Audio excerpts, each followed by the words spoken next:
सदस्य हैं विवेका पहलवान के। उन्होंने पुत्र जैसा हमारा पालन पोषण किया, पढ़ने लिखने खाने पीने में उन्होंने सहयोग किया। हम गरीब आदमी थे। आपने जिस शख्स को अभी सुना, इसका नाम है सोनू। वही सोनू जिसके ऊपर मोकामा में अनंत सिंह से गैंगवार करने का आरोप लगा, और आरोप लगा कि अनंत सिंह ने जब सोनू मोनू के गांव में घुस करके उसके ऊपर गोलीबारी की तो जवाबी तौर पे सोनू मोनू की ओर से भी फायरिंग की गई। और इन तमाम चीजों के बीच अब सोनू के जिस वीडियो को आप देख रहे थे उसमें सोनू बता रहा था कि मेरे गुरु का नाम विवेका पहलवान है, मैं विवेका पहलवान का शिष्य हूं। तो आखिर ये विवेका पहलवान है कौन? और विवेका पहलवान के शिष्य बता खुद को बताने वाले सोनू मोनू को लेकर के जो तमाम तरीके की बातें आती हैं, उसमें एक सब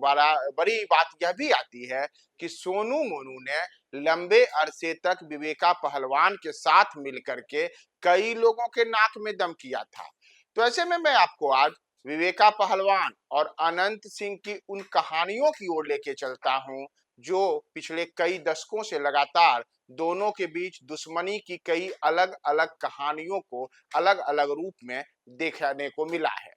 दरअसल आपको बताएं कि जो अनंत सिंह हैं और विवेका पहलवान हैं, ये दोनों एक ही गांव के हैं, यानी कि दोनों का गांव बाढ़ के नदमा में है, और साथ ही साथ दोनों एक दूसरे के गोतिया भी लगते हैं, पट्टीदार भी लगते हैं। तो इन दोनों में खून का रिश्ता है, यानी कि दोनों रिश्ते में चाचा भतीजा लगते हैं। और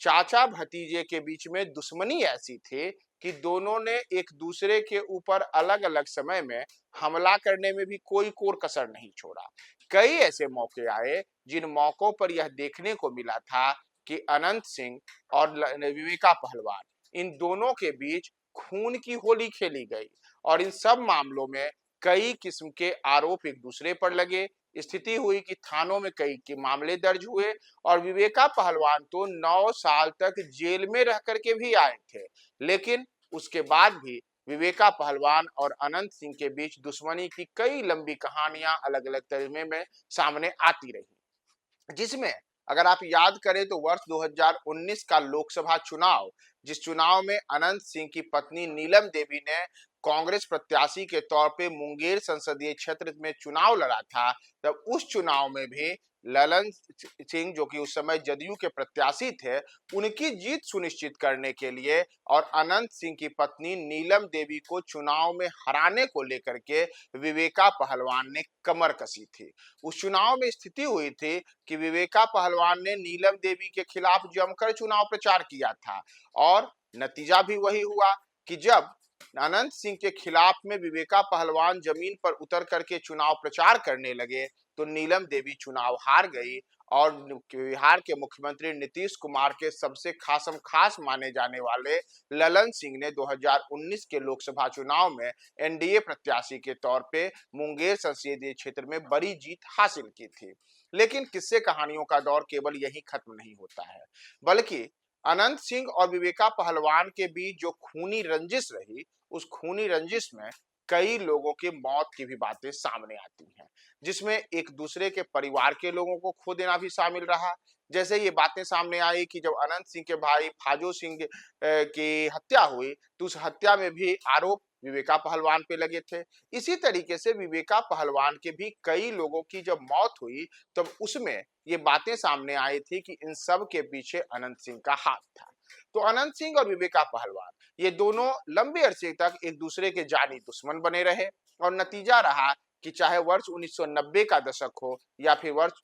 2000 का दशक हो या वर्ष 2010 का दशक हो, 30 साल से ज्यादा समय तक दोनों एक दूसरे को खुली चुनौती देते रहे, गांव में ही एक दूसरे के खिलाफ ताल ठोकते रहे, और इस ताल ठोकने में कई लोगों की हत्याएं भी हुई, कई लाश उस गांव में ढेर हुए। तो इन तमाम चीजों के बीच एक बड़ी बात यह है कि आखिर अनंत सिंह और विवेका पहलवान ये दोनों फिर साथ कैसे आए। तो यह साथ आने का जो सिलसिला है, यह साथ आने का सिलसिला ज्यादा पुराना नहीं है।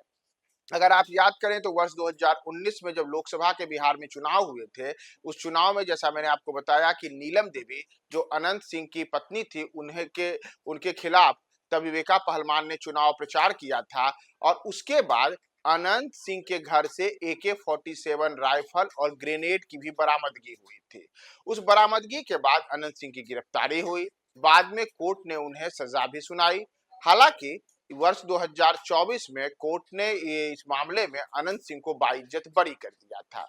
उस दौरान ऐसी बातें सामने आई थी कि अनंत सिंह के घर में जो AK-47 मिलने को लेकर के पुलिस की ओर से दावा किया गया था, उन सब के बीच कई किस्म के कथित आरोप विवेका पहलवान की ओर भी गए थे। और बाद में तब विवेका पहलवान को उस इलाके में माना गया था कि अनंत सिंह के खिलाफ वो एक बड़ी ताकत बन करके अब उभरेंगे, क्योंकि अनंत सिंह तो जेल जा चुके हैं। लेकिन कहते हैं कि सियासत का पहिया कुछ ऐसा घूमा कि वर्ष 2022 आते आते यानी कि वर्ष 2019 में अनंत सिंह जिस AK-47 प्रकरण के बाद जेल गए, महज 3 वर्षों के बाद ही वर्ष 2022 आते आते स्थितियां ऐसी बन गई कि अनंत सिंह और विवेका पहलवान दोनों अलग अलग रहे तो दोनों की ताकत लगातार कमजोर ही होती गई। यानी कि एक दूसरे के खिलाफ 3 साल से ज्यादा समय तक लड़ाई लड़ते हुए दोनों एक दूसरे के ऊपर केवल जितने बार भी हमले हुए, जो भी मामले सामने आए, उसमें एक दूसरे को नुकसान ही हुआ और एक दूसरे को कमजोर करने में अपना ही बड़ा बड़ा नुकसान दोनों करते रहे। कहा जाता है कि इसी कारण से बाद में अनंत सिंह और विवेका पहलवान इन दोनों ने सूझबूझ भरा रास्ता अपनाते हुए यह तय किया कि अब हम दोनों एक साथ आएंगे। और दोनों के बीच 30 साल से लंबे समय तक जो दुश्मनी का दौर चला, उस दौर में चाहे पटना हो, चाहे बाढ़ हो, चाहे मोकामा के इलाके हो, उन तमाम जगहों पर कई लाशें ढेर हुई। तो उन सब के बीच वर्ष 2022 आते आते एक एक ऐसी स्थिति देखी गई जिसमें अनंत सिंह और विवेका पहलवान की ओर से यह तय किया गया कि पुरानी सारी बातों को भूल करके हम एक दूसरे को गले लगाएंगे और एक दूसरे का साथ देंगे। नतीजा रहा कि वर्ष 2022 में जब अनंत सिंह के जेल जाने के बाद, उनको सजा मिलने के बाद मोकामा में विधानसभा के उपचुनाव हुए थे, तब उस उपचुनाव में अनंत सिंह की पत्नी नीलम देवी जब राष्ट्रीय जनता दल के उम्मीदवार के तौर पे चुनाव मैदान में उतरी, तो उनकी जीत सुनिश्चित करने के लिए वही विवेका पहलवान ने मोर्चा थम लिया, जो कई चुनावों में अनंत सिंह, उनके भाई दिलीप सिंह या फिर अनंत सिंह की पत्नी नीलम देवी को चुनाव हराने के लिए ताल ठोकते थे। तो समय का पहिया कुछ ऐसा वर्ष 2022 में घूमा था कि अनंत सिंह की अनुपस्थिति में, यानी कि अनंत सिंह जब जेल में थे, तब विवेका पहलवान ने ही नीलम देवी की जीत सुनिश्चित करने के लिए जोरदार स्तर पे चुनाव प्रचार किया था और तमाम जगहों पर घूम घूम करके अनंत सिंह की पत्नी नीलम देवी की जीत सुनिश्चित करने के लिए वोटरों से मत देने के लिए अपील भी किए थे। लेकिन अब जो एक बड़ा खुलासा सोनू मोनू ने इस बार किया है, उसमें सोनू मोनू ने बताया है कि हम तो उसी विवेका पहलवान के शिष्य हैं जिनसे विवेका पहलवान का अनंत सिंह के साथ 30 साल से ज्यादा समय तक दुश्मनी का इतिहास रहा। और ऐसे में एक बड़ा सवाल यह भी है कि भले ही आज की तारीख में विवेका पहलवान और अनंत सिंह एक दूसरे को के साथ हों, लेकिन विवेका पहलवान ने अपने लिए तमाम तरीके के जो अलग अलग लोगों को उस दौर में अपने साथ जोड़ा था, उसमें एक नाम सोनू मोनू का भी आया था। और वही सोनू मोनू इस बार बिहार में विशेष करके अनंत सिंह के खिलाफ एक ऐसी ताकत बन करके उभरा है जिसने अनंत सिंह को खुली चुनौती दे रखी है कि छेड़े हो तो हम भी अब तो आपको छोड़ेंगे नहीं।